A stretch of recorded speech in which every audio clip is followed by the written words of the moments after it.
नमस्कार दोस्तों, हम लोग लाइव आ गए हैं। लाइव में हम लोग आज सबसे इंटरेस्टिंग एक कंपनी के बारे में एनालाइज करेंगे, वो है बजाज फाइनेंस। आप लोगों ने सभी ने नाम सुना है बजाज फाइनेंस कंपनी के बारे में। हम लोग आज बजाज फाइनेंस कंपनी को एनालाइज करेंगे।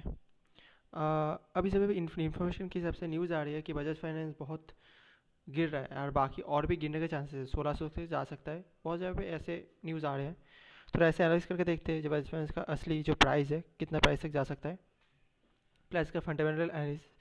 एंड देन अभी एनालाइज करेंगे कि ये 1700 तक जाएगा, 1700 तक जाएगा, और 1800 या 1900 कितना तक जाएगा चेक करते हैं। अभी जो करंट मार्केट प्राइस है 1976 रुपये के आसपास है इसका। अगर आप 52 days high and 52 days low check करेंगे, 52 डेज हाई 4920 रुपीज़ और 52 डेज लो अभी जो चल रहा है 19,072 रुपये। जो आप यहाँ पर हम लोग की रेशियो चेक करेंगे, मार्केट कैप हिसाब 1,18,00,000 1,18,920 रुपये के आसपास ये मार्केट कैपिटलाइजेशन है, करोड़ के आसपास। अब करोड़ के हिसाब से सब कुछ। पी रेशियो 23 है, P V ratio 3.75, face value dividend book value बहुत अच्छा बुक वैल्यू हमें दिख रहा है यहाँ पर 527 रुपीज़ के आसपास 27% के आसपास ये बुक वैल्यू है।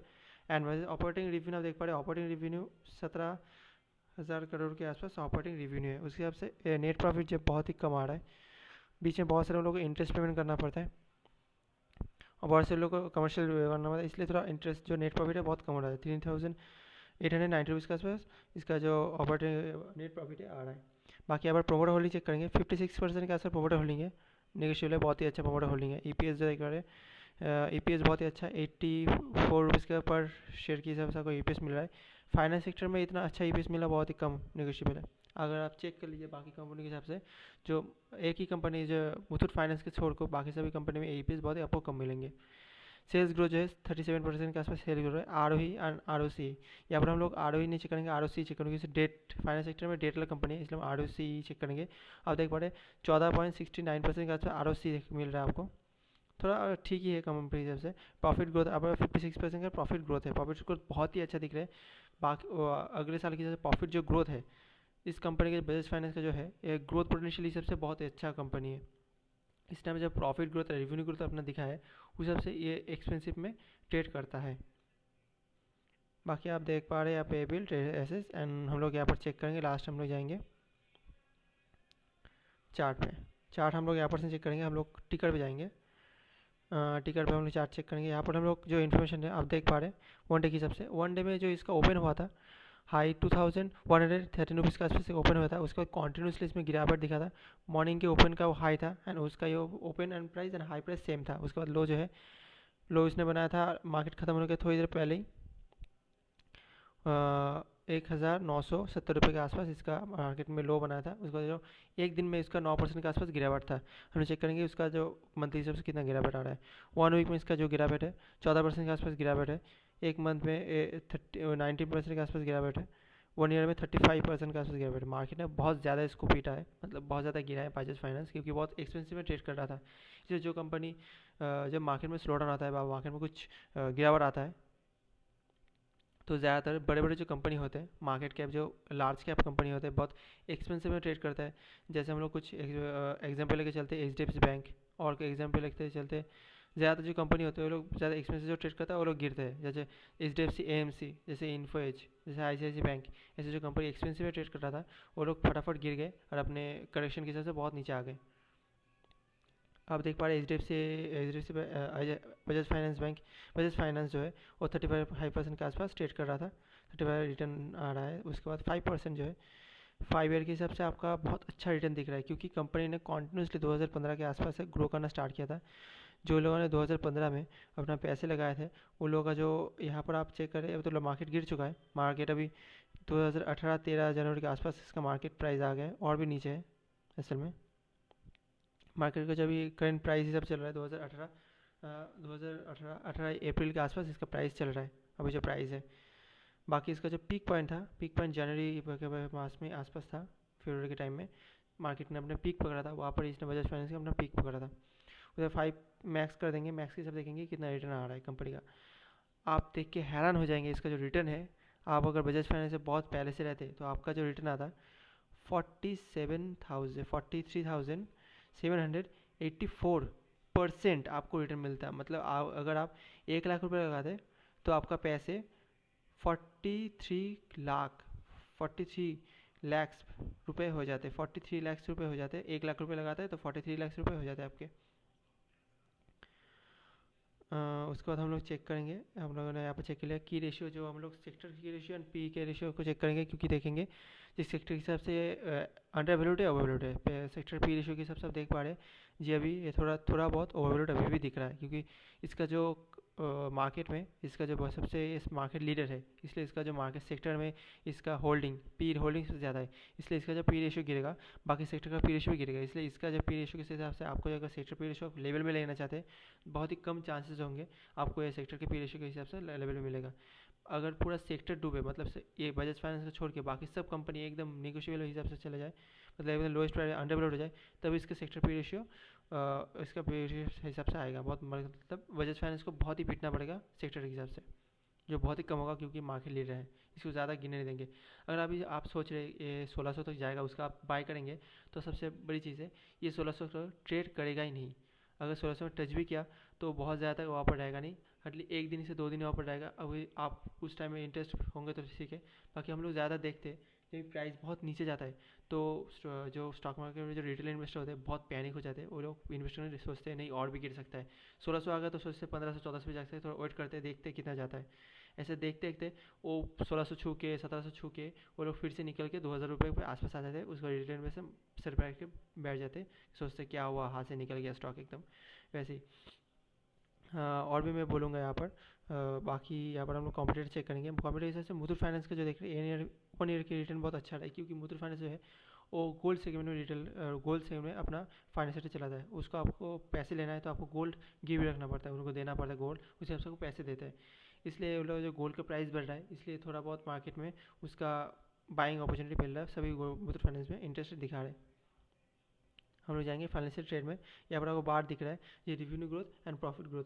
आप देख पा रहे हैं जो प्रॉफिट ग्रोथ रिवेन्यू ग्रोथ बहुत अच्छे से ग्रोथ दिखा रहा है, जो 7% के आसपास से उसको 9%, 12% एंड 18। उसके बाद आप देख पा रहे हैं 18 नहीं, ये सॉरी मैंने 1000 करोड़ के आसपास है, मैंने 7,000 करोड़ के आसपास है। उसके बाद आप देख पा रहे हैं जिसका प्रॉफिट ग्रोथ है, प्रॉफिट 1.27, उसके बाद 1.84, उसके बाद 2.49, उसके बाद 4 मतलब 3.99 है, मतलब 4 ही पकड़ते, 4 के आसपास इसका जो प्रॉफिट ग्रोथ आ रहा है, मतलब 4000 के आसपास इसका प्रॉफिट ग्रोथ आ रहा है।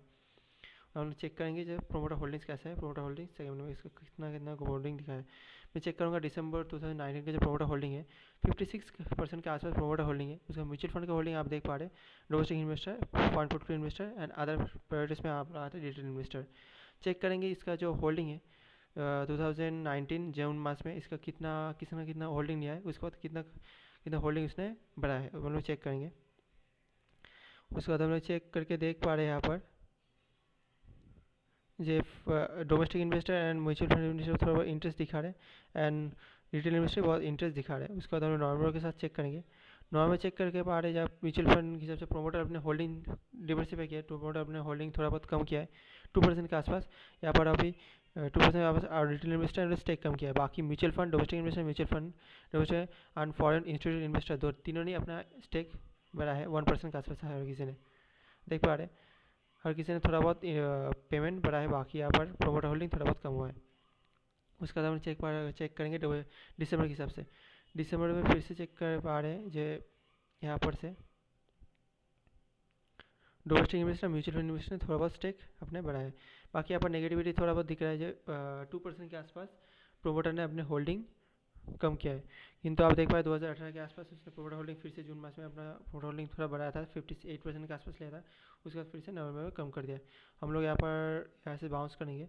बाउंस करने के बाद यहाँ पर हम लोग डायरेक्ट जाएंगे स्किनर.इन में, क्योंकि हम लोग को financial statement, balance sheet and profit statement check करना है। यहाँ पर हम लोग डायरेक्ट की रेशियो को छोड़ के हम लोग डायरेक्ट जाएंगे। ये हम लोग अपना देखा है बजाज फाइनेंस का जो मेन कॉम्पिटिटर है, बजाज फिन सर्विस को उसका मेन पेरेंट कंपनी है। बाकी SBI card, HDFC AMC, Muthoot Finance and Bajaj Holding, Shriram Trans. Main बोलूँगा यहाँ पर सबसे अच्छा कॉम्पिटिटर जो देता है, कंपटीशन देता है, वो मुथूट फाइनेंस है। जो बजाज फाइनेंस का मेन अच्छा कंपटीशन देता है मुथूट फाइनेंस कंपनी देता है। बाकी SBI भी अच्छा कंपटीशन देता है। कंपनी के हिसाब से मुथूट फाइनेंस बहुत अच्छी कंपनी है, आप चेक कर सकते हैं। मैं भी उसका एक वीडियो में लेके आऊँगा एनालिसिस का। अभी आप लोग देखेंगे जो इसका लास्ट 3 क्वार्टर का revenue growth and interest growth कितना अच्छा आया है, एक्सपेंसेस कितना अच्छा ग्रोथ हुआ है, कौन सा अच्छा ग्रोथ हुआ है, और इंटरेस्ट कितना कम होना चाहिए। रेवेन्यू ग्रोथ देख पा रहे हैं जून क्वार्टर में 2019 में 5298 करोड़ के आसपास था, सितंबर में 2019 में 5697 करोड़ के आसपास था, और दिसंबर में 6000 के आसपास ग्रोथ हो गया। मतलब बहुत अच्छा इसने रेवेन्यू ग्रोथ दिखाया। उसके हिसाब से जो इंटरेस्ट पेमेंट है वो भी बहुत अच्छे से ग्रोथ हो रहा था। 1700 के आसपास इसकी ग्रोथ है, उसके बाद 1900, उसके बाद 2000। मतलब इंटरेस्ट भी बहुत अच्छा ग्रोथ हो रहा है। मतलब ग्रोथ भी, इंटरेस्ट ग्रोथ होना बहुत बुरी चीज़ होती है, किंतु बाकी उसका जो कंपनी का जो साइज़ बढ़ेगा उसका इंटरेस्ट पेमेंट उनको करना पड़ेगा। बाकी एक्सपेंसेस देखिए, एक्सपेंसेस में भी अच्छा ग्रोथ है, 1700 के आसपास एक्सपेंसेस, उसके बाद 1800 2000 के आसपास एक्सपेंसेस ग्रोथ है। दोनों मिला के आप देख पा रहे हैं जो इंटरेस्ट पेमेंट की वजह से फाइनेंशियल प्रॉफिट जो आ रहा है वो बहुत कम हो रहा है, क्योंकि इंटरेस्ट पेमेंट एक्सपेंसेस है बहुत कम हो ही जाता है। कंपनी जो पैसे उठाएंगे उन लोगों का मेन काम क्या है, उन लोगों का मेन जो फाइनेंस सेक्टर, जो बैंकिंग सेक्टर में जो काम होता है, वो लोग एक जगह से पैसे उठाते एक जगह पे देते हैं। उस हिसाब से बीच में जो कमीशन उन लोगों को मिलता है, इसलिए जो जिसका उसे पैसे उठाए उसको इंटरेस्ट पेमेंट उन लोग करना पड़ेगा। इसलिए जो पैसे निकलते हैं बहुत ही निगोशियल होता है। सिर्फ उन लोग का ऑपरेटिंग प्रॉफिट मार्जिन आपको चेक करना है फाइनेंशियल में। ऑपरेटिंग प्रॉफिट मार्जिन आपको मेन सेकंड में इसका मार्केट के हिसाब से फाइनेंशियल मार्जिन में आप देख पा रहे हैं 34% के आसपास इसका ऑपरेटिंग प्रॉफिट मार्जिन है एवरेजली। हम लोग चेक करेंगे बाकी सेक्टर के हिसाब से, उसने अपना ऑपरेटिंग प्रॉफिट मार्जिन 2017 के आसपास से कॉन्टिन्यूसली ग्रो किया है। ये क्वार्टर रिजल्ट है। उसके बाद देखेंगे depreciation other income profit, net profit हम चेक करें। नेट प्रॉफिट में जो है नेट प्रॉफिट 1000 करोड़ के आसपास का नेट प्रॉफिट है 2018 के आसपास है दिसंबर में। उसके बाद कॉन्टिन्यूसली इसने ग्रो दिया है, ग्रो कर करके 1400 के आसपास इसका ग्रो है। आप देख पा रहे हैं इसका जो कॉन्टिन्यूस ग्रोथ है बहुत ही अच्छा ग्रोथ है। उसके बाद एन पी ए देखेंगे, एन पी ए का कैसा ग्रोथ है। एन पी ए हम लोग थोड़ा यहाँ पर एवरेज दिखाते हैं, बाकी आपको एक स्क्रीन में लेके जाएंगे, वहाँ पर आपको प्रॉपरली एन पी ए का जो ग्रोथ है मैं दिखाऊंगा। मैं बोलना चाहता हूँ जो लास्ट ईयर के हिसाब से जो एन पी ए ग्रोथ है कंपनी का थोड़ा एन पी ए बड़ा है, क्योंकि जो ऑटो सेक्टर है, ऑटो सेगमेंट में उनका बहुत सारे एन पी ए क्रिएट हुए नया नया। जो ऑटो सेगमेंट में उसने जो एन पी ए दिया था, मतलब लोन दिया था, लोन की से बहुत लोगों ने डिफ़ॉल्ट किया है ऑटो सेक्टर में, उन लोगों ने पेमेंट नहीं किया, इसलिए बहुत सारे N P A proper defaulter हुआ है, इसलिए थोड़ा एन पी ए बढ़ा है। कंपनी ने बहुत बोला है ऑटो सेक्टर में वो लोग और भी मॉडिफाई करेंगे फाइनेंशियल में, जो इंटरेस्ट हम लोग पेमेंट करते हैं वो लोग हिसाब से जितनी एन पी आई वो लोग फिर से रीपेमेंट करने की कोशिश करेंगे। प्रॉफिट लॉस में जाएंगे, रेवेन्यू ग्रोथ, इंटरेस्ट, एक्सपेंसेस। हम लोग लास्ट 2 ईयर का देखेंगे, 3 ईयर का। 2017 का आप देख पा रहे हैं रेवेन्यू ग्रोथ 9966 रुपीज़ था, 2018 में वो बढ़ के 12,639 रुपीज़ के आसपास आ गया। मतलब देख पा रहे 2000 करोड़ के आसपास इसका ग्रोथ है। उसके बाद आप देख पा रहे 2019 में 12,000 के आसपास से आ जाके 17,000 के आसपास है, और जो लास्ट ईयर खत्म हुआ 2020 का, वहाँ पर देख पा रहे 22,000 के आसपास इसका ग्रोथ दिखा रहा है लास्ट ईयर में। मतलब बहुत ही अच्छा इसने अपना ग्रोथ दिखाया है रेवेन्यू ग्रोथ में। इंटरेस्ट पेमेंट हिसाब से बहुत ही कम ग्रोथ है, इंटरेस्ट पेमेंट उतना ग्रोथ दिखाया नहीं है। 3000 के आसपास से, उसके बाद 4000, उसके बाद 6000, उसके लास्ट ईयर 7000। मतलब लास्ट ईयर में इंटरेस्ट पेमेंट बहुत ही कम करना पड़ रहा है। उसके एक्सपेंस देखेंगे, कंपनी धीरे धीरे अपना एक्सपेंड होगा तो उसका जो एडमिनिस्ट्रेटिव खर्चा, सैलरी, तो एम्प्लॉय बेनिफिट्स बहुत देना पड़ता है, इसलिए एक्सपेंसिव बहुत बढ़ ही जाता है। 3000 के आसपास है, 4000, 5000 एंड 7000। फाइनेंशियल प्रॉफिट जो देखेंगे, प्रॉफिट भी बहुत अच्छा ग्रोथ किया 2000 के आसपास इसका 2017 में ग्रोथ था। उसके बाद प्रॉफिट लॉस में 2019 में फाइनेंशियल स्टेट में 3923 रुपीज़ के आसपास ग्रोथ है। उसके बाद 6156 करोड़ के आसपास। ऑपरेटिंग प्रॉफिट मार्जिन आप देख पा रहे थोड़ा बहुत 2017 के हिसाब से 2019 में 35% के आसपास उसका ऑपरेटिंग प्रॉफिट मार्जिन का ग्रोथ दिखा रहा है। उसके बाद हम लोग जाएंगे नेट प्रॉफिट में। नेट प्रॉफिट में आप देख पा रहे 1837 रुपीज़, 1837 रुपीज़ का प्रॉफिट 2017 में 1837 रुपीज़ का ऑपरेटिंग नेट प्रॉफिट है।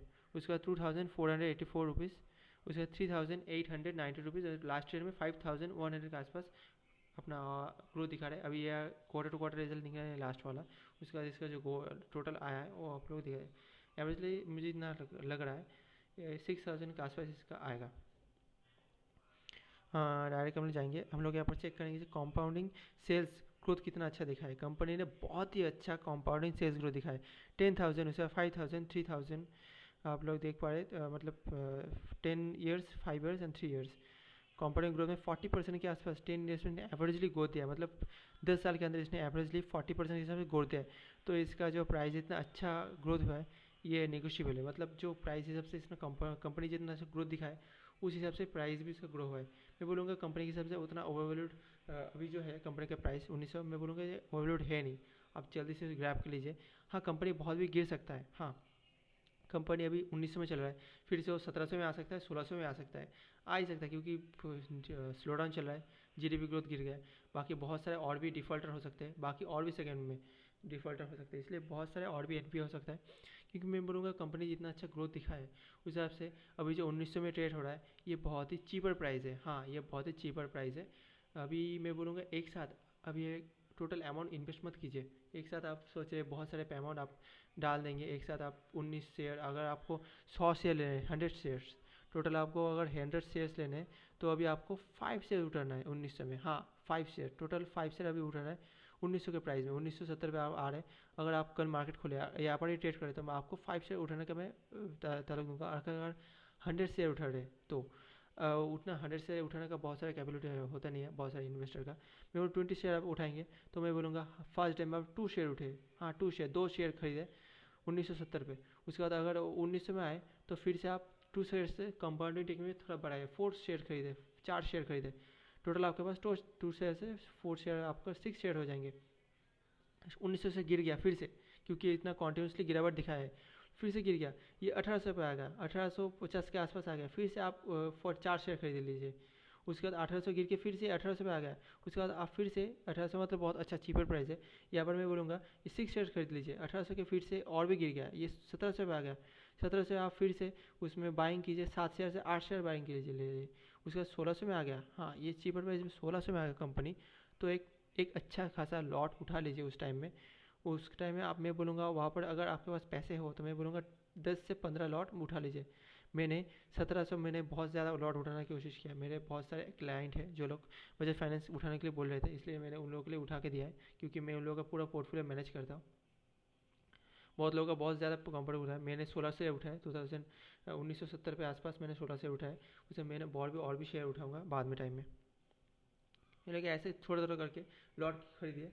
बजाज फाइनेंस को हाथ से छोड़िए मत, इतना अच्छा अपॉर्चुनिटी किसी को मिलेगा नहीं, क्योंकि बाकी जो शेयर है थोड़ा बहुत ओवरलोड हो चुका है। अभी एक ही अपॉर्चुनिटी मिला है जो बजाज फाइनेंस। बहुत सारे लोगों ने सोच रहे हैं बजाज फाइनेंस इन्वेस्ट करें, कब कीजिए, इन्वेस्ट करना स्टार्ट कर लीजिए, थोड़ा थोड़ा करके शेयर खरीदिए। लास्ट में एक बड़ा लॉट खरीदना आपको, मतलब आपको जब लगे जो कंपनी अभी बहुत ज़्यादा चीपर प्राइस हो गई, यहाँ पर से वो गिरने के चांसेस है नहीं। सेक्टर पी रिसर्च से आपको चेक कीजिए, सेक्टर का पी रिसर्च से वो अभी तक चीपर है कि नहीं, बाकी कंपनी से कंपेयर कीजिए वो भी चीपर है कि नहीं। अगर लगे तो चीपर है तो अभी आप बहुत सारे पेमेंट कर लीजिए, क्योंकि बाद में आप चेक करेंगे एक बड़े से कंपनी आके इसमें इन्वेस्ट कर दिया है, बाकी वो 20%, 10%, 12% ऊपर में ट्रेड कर रहा है, तभी आपको बोलेंगे यार यार मैंने लिया नहीं, 1900 में मिल रहा था, 1600 में मिल रहा था, 1700 में मिल रहा था, मैंने लिया नहीं। लेना है तो फटाफट ले लीजिए, क्योंकि ये हाथ से निकल सकता है। उसके बाद हम लोग फिर से एनालिसिस में जाएंगे, बैलेंस शीट में जाएंगे। बैलेंस शीट में बोरिंग तो जिंगने की कुछ मतलब नहीं बनता, क्योंकि ये कंपनी जो है, कंपनी फाइनेंशियल स्टेटमेंट फाइनेंशियल है, इन लोगों का बोरिंग बहुत ज़्यादा है, क्योंकि एक जगह से पैसे लेने हैं तो बोरिंग में दिखाएगा, और बाकी जगह पे पैसे देने बीच में उसे कमीशन लेना है, कमीशन के साथ बोरिंग देखना नहीं है। आपको देखना है रिजर्व्स कितना है, कंपनी के पास कितना रिजर्व्स है। कंपनी का रिजर्व है 2017 पे आप देख पा रहे 9000 के आसपास रिजर्व था, उसे 2018 पे उसने 15000 के आसपास रिजर्व बना लिया है। 2019 में उसने 20000 के आसपास रिजर्व बना लिया है। उसके बाद 2019 का सितंबर खत्म हो रहा है, वहाँ पर आप देख पा रहे 21000 के आसपास रिजर्व बना लिया है। तो थोड़ा बहुत रिजर्व का जो ग्रोथ है वो लास्ट ईयर में उतना ग्रोथ दिखाया नहीं है। बाकी मैं बोलूँगा कंपनी ने बहुत अच्छा रिजर्व है, कंपनी अच्छे से स्लो डाउन के टाइम में एग्जिस्ट करना पड़ेगी, उसको जो एनपीए जितना भी आए वो अच्छे से हैंडल कर पाएगी। उसके लिए वो जो पैसे रखना है साइड में वो भी अच्छे से पैसे रख पाएगी, क्योंकि बहुत सारे पैसे कंपनी के पास। वो थोड़ा बहुत एनपीए, और रिटेल इन्वेस्टर बहुत ही कम एनपीए होता है, क्योंकि रिटेल बहुत ही कम डिफ़ॉल्टर होता है, क्योंकि एक बड़ा कंपनी 1000 करोड़ लेके बैठे है, एक छोटा पर्सन जो 1 करोड़ या 50 लाख का शेयर गाड़ी खरीदा है उसने डिफ़ॉल्टर हो गया, तो उसके पास जो गाड़ी है वो ले सकता है, थोड़ा बहुत पैसे निकल आएंगे। बाकी मैं बोलूँगा रिटेल रोल के हिसाब से बहुत ही अच्छा ग्रोथ दिखाएगा। उसके बाद हम लोग यहाँ पर जाएंगे कैश फ्लो की हिसाब से जाएंगे। कैश फ्लो में आप देख पा रहे ये 1000 करोड़ के आसपास इसका जो कैश फ्लो 2000 मार्च में था, उसके बाद बाकी क्वार्टर में नेगेटिव में कैश फ्लो दिखा रहा है। डायरेक्ट यहाँ पर बाउंस करेंगे, बाउंस करने के बाद मैं आपको फाइनेंशियल स्टेटमेंट ले जाऊँगा।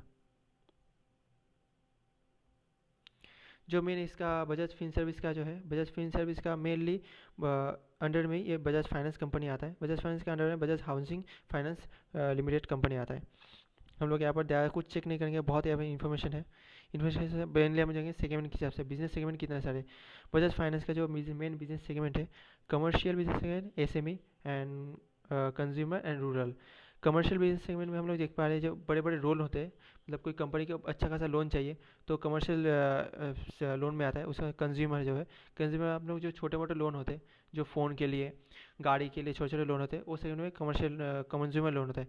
एसएमई लोन मतलब स्मॉल मीडियम एंटरप्राइज लोन, मतलब छोटे छोटे लोन होते हैं, मतलब जो कमर्शियल में नहीं आएंगे और कंज्यूमर नहीं, छोटे मोटे लोन जो डॉक्टर को हिसाब से देते हैं, कोई खुद का सेगमेंट, खुद का छोटे छोटे कंपनी खोलना चाहते हैं, जो एंटरप्राइज खोलना चाहते हैं, ऐसे में लोन देते हैं। और रूरल एरिया में जो लोन प्रोवाइड करते हैं, उसका तो हम चेक करेंगे। इसका जो आप जूम करके देख लीजिए क्योंकि आपको दिखेगा नहीं। उसका जो कंपाउंडिंग, उसका जो ग्रोथ है ईयर ऑन बेसिस में आप देख पा रहे हैं, जो कंज्यूमर में 35% का ग्रोथ है कंज्यूमर में, उसका रूरल में 55% का, ऐसे में 35-4% एंड कमर्शियल में 14% का ग्रोथ है। यहाँ पर हम लोग चेक के लिए उसके बाद डायरेक्ट हम लोग जम करेंगे, जम करके जाएंगे। इसका जो प्रॉफिट लॉस का ग्रोथ है हम लोग देख पा रहे हैं यहाँ पर, जो मेन ग्रोथ है मोमेंटम और कॉन्टिन्यू। आप जो 2018 से 19 का जो ग्रोथ है 1,87,000 के आसपास, उसका जो है 45% के आसपास। 2018 से 19% के आसपास, 2019 में 45% के आसपास बजाज फाइनेंस का प्रॉफिट ग्रोथ दिखा रहा है। क्वार्टर टू क्वार्टर में आप देख पा रहे हैं 48% के आसपास ग्रोथ दिखा रहा है। उसके बाद आप लोग देख पा रहे हैं जो नेट इंटरेस्ट इनकम, ऊपर में टोटल इनकम, यहाँ पर नेट इंटरेस्ट इनकम में 2018 से 19 में 46% का ग्रोथ दिखा रहा है। उसके बाद आप क्वार्टर टू क्वार्टर में देख पा रहे हैं 48% का ग्रोथ इसने दिखाया है। मैंने पहले ही बोला था जो एनपीए थोड़ा बहुत बढ़ चुका है, मैंने यहाँ पर लिस्ट में लेके आया 43% के आसपास है एनपीए बढ़ के 63% के आसपास एनपीए बढ़ चुका है। क्योंकि जो ऑटो सेक्टर में बहुत सारे जो डिफ़ॉल्टर आया है, बहुत सारे जो कंपनी ने, बहुत सारे जो पीपल ने ऑटो सेक्टर में जो है गाड़ी फाड़ी खरीदा है, उन लोगों ने पेमेंट नहीं किया है, उन लोगों ने डिफ़ॉल्टर हो चुका है, उन लोगों का जो पैसे एनपीए हो चुका है, इसलिए बहुत सारे पैसे ऐसे हुए। बाकी आप घबराइए मत, बहुत सारे ऐसे एनपीए बहुत सारे आ सकते हैं, इसलिए मार्केट ने ज़्यादा नेगेटिव सिचुएशन लेके इसने बहुत सारा चीपर प्राइस में फेंक दिया है। क्योंकि मैं बोलूँगा कंपनी अगर बहुत सारे एनपीए हो भी जाए 1%, 2%, 5% के आसपास भी एनपीए हो जाए, तो फिर भी कंपनी अच्छे से एक्सटेंड कर पाएगी, अपना एनपीए कम कर पाएगी। आपको उसको अपने जो 4,900 लेवल पे फिर से वो लेके आया हो जाएगा, आपका अच्छा 100% के आसपास 1 साल से 2 साल के अंदर आपका 100% रिटर्न मिल जाएगा। मैं बोलूँगा अगर आपने खरीद लिया तो 5 महीने के अंदर आपको 40% से 50% रिटर्न मिल जाएगा। इसलिए क्यों आप लोग 5 महीने तक होल्ड नहीं कर पाएंगे? आपको 1900 में लेना है तो आसपास 5 महीने तक वेट करना है, तो आपको 40 से 50% का रिटर्न मिल जाएगा। ये मैं कंफर्म के साथ, गारंटी के साथ बोल सकता हूँ। और बाकी आप अगर उसको 1 साल तक होल्ड कर पाए, तो हम लोग अगर इकोनॉमी ठीक से चल जाए, अगर इसका प्रॉफिट फिर से मार्जिन ठीक लगे करे और एनपी जितना बढ़ेगा इसका, वो अगर अच्छे से हैंडल कर लिए, तो फिर से ये 4,900 या 5,000 के आसपास फिर से लेवल पे आ सकता है। तो इतना अच्छा अपॉर्चुनिटी मैं छोड़ूंगा नहीं। अगर आप सोच रहे हैं ये जो मैंने रिपोर्ट निकाला है कहाँ से निकाला है, मैं वो भी आपको दिखा दूंगा। हम लोग जाएंगे फिनोलेक्स, आप देख पा रहे इसका जो साइड है finolesticker.in में है, ये finolesticker.in में हम लोग लास्ट में जाएंगे एकदम। आप यहाँ पर देख पा रहे हैं, यहाँ पर आपको एनुअल रिपोर्ट मिल जाएगा। एनुअल रिपोर्ट 2018-19 का एनुअल रिपोर्ट, उसका क्रेडिट एजेंसी, आपको क्रेडिट इस पर लोग क्लिक करेंगे तो यहाँ पर डाउनलोड हो जाएगा। उसके बाद किसी न किसी ने इसका रिसर्च रिपोर्ट डाला है, तो यहाँ पर देख पा रहे हैं ICICI सिक्योरिटी लिमिटेड ने अपना रिसर्च रिपोर्ट डाला है, इसका रिसर्च है। आप लोग पढ़िए, रिसर्च रिपोर्ट पढ़िए, एनुअल रिपोर्ट पढ़िए। उसके बाद हम लोग जो कंपनी, ये कंपनी प्रेजेंटेशन में मैंने डाला है, प्रेजेंटेशन है जो नीचे वाला, जो Q2 F20 है प्रेजेंटेशन, मैंने उसको आपको डाउनलोड करके दिखाया था। इसमें बहुत अच्छे से आपको कम छोटे साइज़ में, आपका जो एनुअल रिपोर्ट बहुत बड़ा होता है, उसमें बहुत ज़्यादा इन्फॉर्मेशन होता है, आपको उतना इन्फॉर्मेशन चाहिए नहीं, आपको फटाफट आपको एनालाइज करना है, तो आप प्रेजेंटेशन में जाके एनालाइज कर सकते हैं। वहाँ पर बहुत शॉर्ट फॉर्म में लिखा आपको मिल जाएगा, ज़्यादा डिटेल्स आपको मिलेगा नहीं। आपको ज़्यादा डिटेल्स चाहिए तो मैं बोलूँगा एनुअल रिपोर्ट पे जाइए, अच्छे से डिटेल्स पढ़िए, क्योंकि आप लोग ने पैसे इन्वेस्ट कर रहे हैं, आपको बहुत सारे पैसे इन्वेस्ट हो रहा है, तो एनुअल रिपोर्ट पढ़िए, अच्छे से एनालिस करिए, क्योंकि आपके पैसे लग रहे हैं, एनालिस आपको ही करना है। क्योंकि पैसे हिसाब से पैसे का जो ज़्यादा अहमियत है वो आपके पास ही है। अगर मेरे पास मैंने इसका पैसे इन्वेस्ट किया है, तो बहुत सारे मैंने इसका क्रेडिट रिसर्च रिपोर्ट, मैंने एनुअल रिपोर्ट एंड आपका जो कंपनी प्रेजेंटेशन मैंने अच्छे से पढ़ लिया है, इसलिए मैंने पैसे इन्वेस्ट कर दिया है। मैंने 16 शेयर खरीदा है अभी तक, और भी मैंने सोच रहा हूँ 1800 आया है तो मैं फिर से खरीदूंगा। मेरा टोटल जो इसका खरीदने का मैंने टारगेट रखा है, मैंने इसका टारगेट 70 शेयर के आसपास मैंने खरीदने का टारगेट रखा है। मैं 70 शेयर के आसपास खरीदूंगा। और मेरे जो बहुत सारे क्लाइंट हैं जिनके पास बहुत ज़्यादा पैसे हैं, मेरे से भी ज़्यादा पैसे हैं क्योंकि मेरे बड़े बड़े क्लाइंट होते हैं यहाँ पर, उन लोगों ने बहुत ज़्यादा शेयर खरीदने के टारगेट रखा है। 100 शेयर के आसपास इन लोग शेयर खरीदेंगे। यहाँ पर आप रिसर्च रिपोर्ट पढ़िए और बहुत सारे रिसर्च रिपोर्ट मिल जाएंगे, एनुअल रिपोर्ट मिल जाएंगे, अच्छे से पढ़िए। आपको यहाँ पर इन्फॉर्मेशन से मिल जाएगा। मैं यहाँ पर आपको चार्ट इन्फॉर्मेशन सजेस्ट करके दूंगा। ये जो पीक पॉइंट है, पीक पॉइंट में आपको अगर 4800 के आसपास बहुत लोगों ने इसके ऊपर बाइंग किया था, बोल रहे थे बहुत अच्छा चीपर प्राइस मिल रहा है, बहुत अच्छा चीपर प्राइस। आप देख पा लीजिए कंपनी बहुत कम टाइम में गिरता है। अगर आप याद कर पाएंगे सितंबर के टाइम में मार्केट बहुत गिरा था। सितंबर के टाइम में जब FIA सब भाग रहे थे, तभी इसका प्राइस जो गिरा था, ये अपने पीक पॉइंट से 3600 के आसपास इस जो पीक पॉइंट 3700 के आसपास इसका पीक पॉइंट था, वहाँ से गिर के 3300 के आसपास आपको मिल रहा था। मतलब हार्डली 15% ये गिरा था। अगर अभी आप देखेंगे ये 4800 के आसपास से गिर के ये अभी 1900 के आसपास ये ट्रेड कर रहा है। तो आपको कितना अच्छा चीपर प्राइस मिल रहा है, फिर भी आप डर रहे हैं क्योंकि आपको सोच रहे हैं ये 1600 में जाएगा, 1700 में जाएगा। जाना है तो जाने दें, कोई प्रॉब्लम नहीं है। आप मिल रहे चीपर प्राइस में थोड़ा थोड़ा इन्वेस्ट करना स्टार्ट कीजिए। 5 शेयर उठाइए, फिर से आप गिरे तो 1800 में जाएंगे तो फिर से आप 20 शेयर खरीद दीजिए। आपको जितना टारगेट है 100 शेयर खरीदना है तो आपको पहले इन्वेस्ट 5 शेयर से खरीदना स्टार्ट करना पड़ेगा। अगर आपको 20 शेयर खरीदना है तो पहले इन्वेस्ट आप 2 शेयर से खरीदना स्टार्ट कर दीजिए। आपको स्टार्ट करना पड़ेगा, जितना गिर गया आप लास्ट में बहुत ज़्यादा ह्यूज क्वान्टिटी खरीदना है। आपको पीरियड इमेज में खरीदना है। लास्ट में एकदम जब आप देखेंगे एक जब मिशर का जो पिरामिड होता है, पिरामिड में जब ऊपर से होता है, आपको ऊपर से खरीदना स्टार्ट करना है और जो लास्ट में तक आपको खरीदना है बड़े बड़े ह्यूज अमाउंट में। यहाँ पर मैं एनालाइज करना ख़त्म करता हूँ क्योंकि बहुत बड़ा वीडियो बन चुका है। ज़्यादातर बोलूँगा आपका एनालिसिस आपको खुद के ऊपर है, पैसे आपके खुद के लगेंगे क्योंकि एनालिसिस आपको खुद का करना पड़ेगा। अच्छा लगे तो लाइक कर दीजिए और शेयर कर दीजिए। Thank you.